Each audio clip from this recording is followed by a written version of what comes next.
Satu orang yang selama ini dinanti sejak Mas Hasto ini ditahan oleh KPK adalah Ibu Kony Rahakundini Bakri.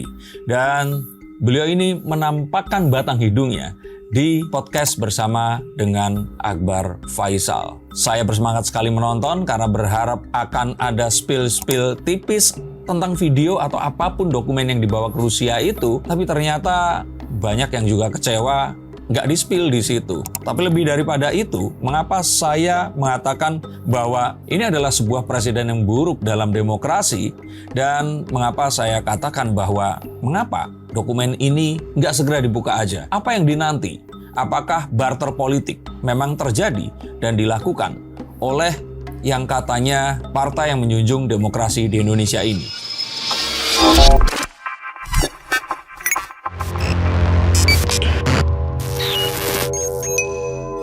Halo Science Seekers, kembali berjumpa bersama saya, Denny Darko. Tidak ada yang namanya misteri, yang ada adalah tanda-tanda yang kita semua coba untuk mengerti.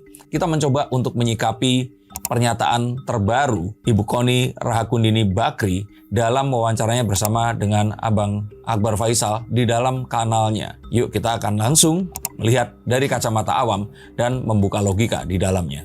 Bu Kony ini akhirnya muncul di depan publik, ya kan. Banyak juga yang bilang Bu Kony ini mampir ke Indonesia untuk bertemu dengan Eyang Megawati Soekarno Putri.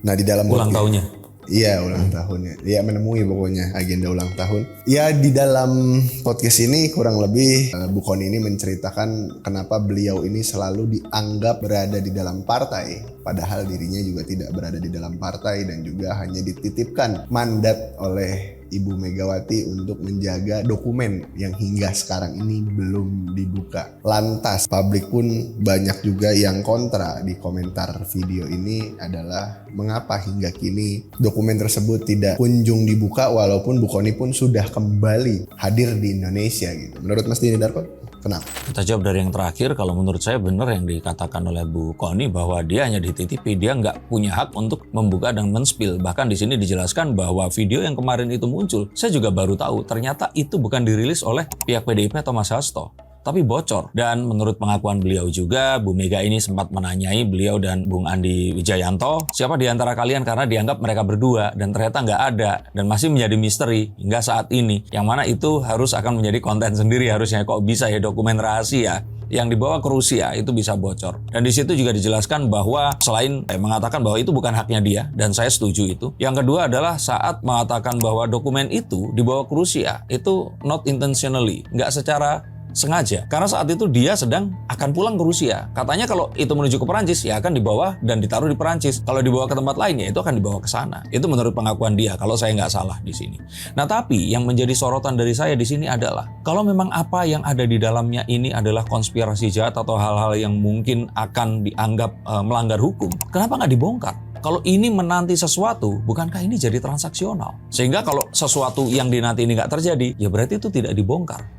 Yang artinya, boleh dong kalau masyarakat menduga, lah berarti kan ada sebuah konspirasi untuk menutupi kejahatan. Karena yang dia bilang ada puluhan itu, katanya, dan ini yang saya prihatinkan juga, beliau tuh menyerang sekali kepada Bu Iriana. Ini, Madam Presiden ini juga akan ini nih, seperti itu. Jadi kalau saya kira sih di sini, pertanyaannya harusnya masyarakat di sini cukup cerdas untuk bertanya, kenapa nggak dibongkar aja? Karena harusnya Mas Hasto ini ditahan atau tidak, itu kan satu hal yang harusnya dibongkar kan. Ini kan sebuah siasat jahat kan yang ada di dalam situ dugaannya. Nah ini kan jadi sebuah hal yang, loh terus kenapa kok seperti ini? Ini jadi kayak membenarkan sebuah dugaan selama ini bahwa politik itu transaksional. Banyak juga netizen yang menilai Bu Kony di dalam video ini hanya omon-omon belaka saja. Dan netizen juga berpikir, jangan-jangan dokumen yang dibawa Ibu Kony ini bukan hanya berisikan tentang kejahatan-kejahatan atau mungkin catatan hitam yang dilakukan Pak Jokowi atau yang sering disebut Mulyono. Bisa saja jangan-jangan ini dokumen berisikan catatan hitam yang dilakukan oleh sebuah partai atau orang-orang banyak. Keduanya bisa saja iya, bisa saja tidak. Yang pertama, kalau menyikapi itu, kalau ditanya pribadi, saya katakan enggak. Saya pikir ini dokumen memang ada. Dan ini memang dibawa ke sana. Nah, tapi kalau ini berkaitan dengan tadi itu, ya kita nggak usah berandai-andai. Kalau dulu Jokowi melakukan itu, ya dia kan petugas partai. Apakah mungkin apa yang dilakukannya nggak diketahui oleh partainya? Saya pikir sih ini yang harus kita pikirkan. Tapi kalau kita mencari tahu motif dari semua ini menurut pendapat saya ya, dan bisa saja saya keliru. Saya pikir awalnya Bu Kony ini memang mendekati PDIP karena mengira partai ini akan memenangkan pemilu untuk ketiga kali. Dan beliau pasti mengincar paling tidak sebuah posisi untuk menjadi staf ahli atau bahkan mungkin menjadi menteri pertahanan. Dan ini wajar kalau beliau menginginkan kekuasaan seperti itu. Dan ekspertis yang beliau miliki kalau menurut pengakuannya ya seharusnya bisa. Menurut pengakuannya ya. Saya nggak bisa menilai secara objektif di sini. Tapi terus kemudian ini semua berbelok. Dia kan kayak kecele juga gitu loh. Pak Jokowi ke sana, terus kemudian berpihak sama Prabowo. Nah dia kebingungan di sini. Dan dia harus take side. Nah dia akhirnya memilih untuk tetap bersama PDIP. Kalau menurut saya seperti itu. Atau mungkin kalau dari kacamata orang awam, dokumen ini karena dititipkan kepada Bu Kony, sebenarnya bukan dokumen yang memang bertujuan untuk atau akan dibongkar. Justru Bu Kony ini dititipkan amanah karena dokumen ini jangan sampai terbongkar karena bisa menyebabkan ledakan yang lebih dahsyat daripada Hasto tertangkap dari PDIP. Itu kan jelas dikatakan di awal-awal kalau ini isinya itu skandal. Kalau saya nggak salah ingat ya, kalau saya salah ingat mohon maaf. Dan melibatkan salah satunya ibu negara. Itu enggak seperti itu. Dari awal ini diperuntukkan sebagai senjata pemusnah massal yang hanya akan didetonasi jika terjadi hal yang, titik ini tadi. Dari niatnya saja, kok saya berpikir itu niat yang nggak baik ya.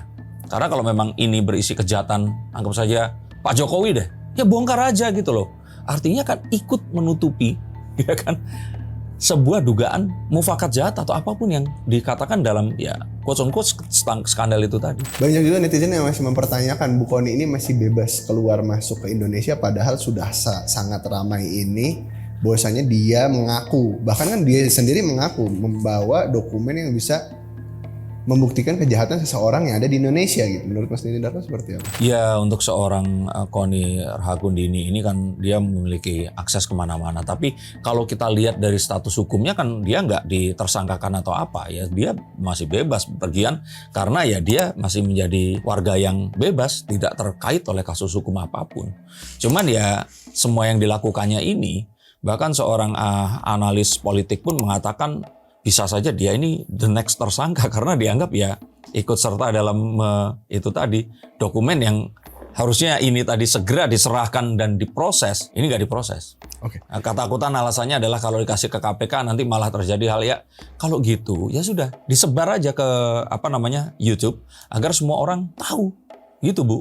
Bu Kony sendiri dalam podcast ini masih bahasanya masih mempercayai atau mungkin walaupun dia merasa kini kondisi PDIP juga sedang di pojokan atau mungkin dalam kondisi yang tidak menguntungkan, tapi dia sangat percaya bahwasanya Bu Mega ini akan mungkin membalikkan kondisi PDIP ke kondisi PDIP seperti sedia kala atau mungkin ke top performanya lah. Sedangkan dari kemarin kita pun membicarakan tentang PDIP ini, sebenarnya PDIP ini tidak ada jalan untuk kembali. Gimana menurut Mas Dini? Iya, Bu Kony di sini berinvestasi ke sesuatu yang dia kira akan lebih membuahkan hasil fruitful dibandingkan dengan sesuatu yang kalau dia merapat ke pihak pemerintahan. Karena di pemerintahan udah rame, semua orang ada di situ rebutan untuk jadi staf ahli lah, pembantu menteri atau apapun lah ya. Dan kita tahu Pak Prabowo ini seseorang yang sangat ringan tangan untuk memberikan jabatan kepada orang-orang yang dianggap membantu dirinya. Nah kalau di sisi PDIP, Bu Kony ini akan jadi malaikat penolong. Dia nggak punya saingan gitu. Dan kalau di sini dia kubu Pak Prabowo itu saingannya akan berat. Jadi kalau menurut saya dia berinvestasi secara politik dan secara kekuasaan di tempat yang tepat. Di luar apapun yang beliau ucapkan di panggung depan ya. Memuji-muji Bu Mega, mengaitkan koneksi antara keluarga kakek dan juga Bung Karno dan sebagainya yang itu perlu juga dicek kebenarannya. Tapi dia sedang berinvestasi dan dia saat ini berinvestasi kepada sesuatu yang memang sedang dalam kondisi yang iya kalau kita bilang sentimennya nggak terlalu baik. Jadi kayak naruh duit di saham yang nggak terlalu populer lah. Nah tapi apakah Bu Kony hingga saat ini juga sempat melontarkan ya bahwasanya dia belum membuka file atau berkas dokumen yang dititipkan dan dibawa ke Rusia ini karena belum ada izin dari sang penitipnya bahwasanya itu Mas Hasto. Apakah itu terdengar menarik ini? Terdengar masuk akal di benak Mas Dini Darko? Dengarkan, oke. Ini pendapat saya pribadi. Kalau beliau memang nggak tahu tentang isinya apa, Kenapa beliau itu di awal-awal mengatakan, wah ini akan mengenai keluarga Jokowi kepada Bu Iriana, Madam Presiden ya, beliau mengatakan seperti itu. Beliau tuh sangat yakin menurut pendapat saya, dan bisa saja saya keliru. Nah kalau dia sebegitu yakinnya, saya yakin ya kalaupun dia nggak membuka, dia pasti sudah ditunjukkan gitu loh isinya itu apa. Jadi kalau menurut saya sih dia tidak memiliki hak untuk membuka, tapi saya menduga beliau tahu semuanya ini isinya apa. Jadi kalau dibilang izin Mas Hasto, kan Mas Hasto sendiri jabatannya hanya, ya kita tahu di dalam. Ya dia yang menitipkan, pemilik dokumennya otomatis Mas Hasto. Dan betul kalau seandainya Mas Hasto bilang ini dititip, ya dia nggak berhak. Tapi kan kembali, politik ada panggung depan, ada panggung belakang. Saya sih menduga dia tahu itu apa saja. Tapi ada hubungannya juga sih, enggak sih mungkin dokumen yang dibawa oleh Bu Kony ini juga dengan Ibu Ketua Umum PDIP gitu kalau kita bilang. Sebenarnya apapun yang nanti akan dibongkar atau dibawa ke sana, itu pasti derajat, misalkan ini 1, 2, 3, nggak sampai 3 derajat itu pasti berkaitan dengan kepartaian. Karena apapun yang Pak Jokowi lakukan ini, ya Pak Jokowi ini kan investmentnya partai PDIP saat itu. Beliau ini kan investasi terbaiknya PDIP. Jadi apapun yang akan dibawa ini, saya sih nggak yakin akan dibongkar. Karena saat itu terbongkar, yaitu tadi adili Jokowi bisa menjadi adili Megawati. Termasuk ngomong di podcast ini tidak ada maksud dipancing itu. Dipancing juga. Tapi ada muatan politik tersendiri nggak sih menurut Mas Den? Mungkin dia emang pengen bikin keributan lagi kah? Atau mungkin ini ada gerak? Kalau politik secara makro kayaknya enggak ya, berkaitan dengan partai dan sebagainya. Ini beliau bertindak sendiri, dan ya ini adalah investasi beliau di dunia perpolitikan di Indonesia. Yang saya yakin orang seperti beliau ini tahu seluk-beluk dan tahu istilahnya selap-selipnya agar mendapatkan sesuatu yang beliau harapkan. Saya pikir dia kemarin itu kayak ya keliru aja ke PDIP, kenal sama Bu Mega, terus kemudian Pak Prabowo mengajak Pak Jokowi. Nah, kalau pindah ke situ belum tentu diterima, tapi dimusuhi Bu Mega. Nah, mendingan tetap di sini kan. Dengan ya terus-menerus Ibu Bangsa, memuji-muji beliau saat bertemu dengan Paulus dan sebagainya. Paus Franciscus ya?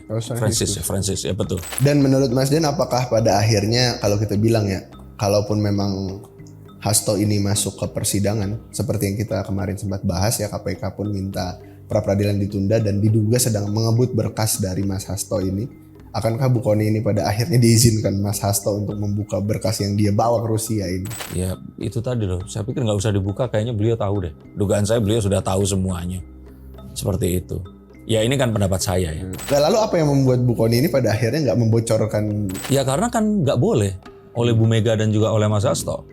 Dan waktu kemarin videonya Mas Hasto bocor pun kan ditanya, walaupun itu bisa saja ini adalah sebuah politik panggung depan di situ. Tapi ya kembali di sini akan sulit untuk membaca gerak langkahnya, dan kembali politikus saja di sini itu bisa menyeberang dengan ya semua kepentingan yang ada. Nggak ada yang abadi kecuali kepentingan. Apalagi seseorang nggak memiliki kartu anggota seperti Bu Kony. Saya pikir apapun yang dilakukannya, beliau ini memiliki manuver atau agenda pribadi yang kita juga nggak tahu apa, dan sah-sah saja seperti itu. Cuman yang ditakutkan oleh orang lain, kan ini adalah apakah agenda itu ditumpangi atau ditunggangi juga oleh agenda luar yang bisa saja dan mungkin saja diduga itu bisa ada. Terakhir, berarti dengan Bu Kony, kepadahal gini lah kalau kita bicara tentang kondisi politik di Indonesia ini ya, PDIP sendiri sepertinya sedang merapatkan langkahnya atau memelankan langkahnya gitu. Nggak terlalu besar dan sedang tidak ada pergerakan yang seperti kemarin yang sempat membuat sebuah kehebohan di retret ya kan. Nah, Bu Kony tiba-tiba berbicara seperti ini dan pasti ya kan nama PDIP ini terseret-seret lagi dan terseret-seret lagi. Apakah ini sebenarnya langkah yang diinginkan oleh PDIP atau justru memperburuk kondisi PDIP yang mana dia sedang bermain senyap nih? Saya kira apapun yang dilakukan Bu Kony kemarin ini itu keinginannya dari dirinya pribadi ya. Tapi pasti sudah direstui oleh PDIP. Ketemu dengan Akbar Faisal dan menceritakan semua yang ada. Dan kita juga melihat bahwa mungkin saja dari interviewnya ini ada beberapa yang memang disunting ya. Jadi kalau saya kira sih apa yang dilakukannya so far ini pasti masih dalam yaitu tadi. Beliau mungkin nggak ber-KTA, tapi mungkin akan lebih PDIP dibandingkan Bambang Pacul saat ini kali ya. Saya melihatnya seperti itu. Dan saya yakin Bu Kony ini akan kembali saat Kongres PDIP nanti. Menurut kalian seperti apa? Apakah kalian setuju bahwa perbuatan untuk tidak membongkar atau membuka sesuatu hal yang kita anggap ini adalah permufakatan jahat atau sebuah skandal, ini termasuk juga dalam obstruction of justice atau menghalang-halangi dilakukannya tindak penyelidikan atau penegakan hukum. Apakah ini adalah sesuatu yang juga ya wajar? Tulis pendapat kalian di bawah sini. Terima kasih atas atensi kalian dan sampai jumpa di konten yang berikutnya. Salam.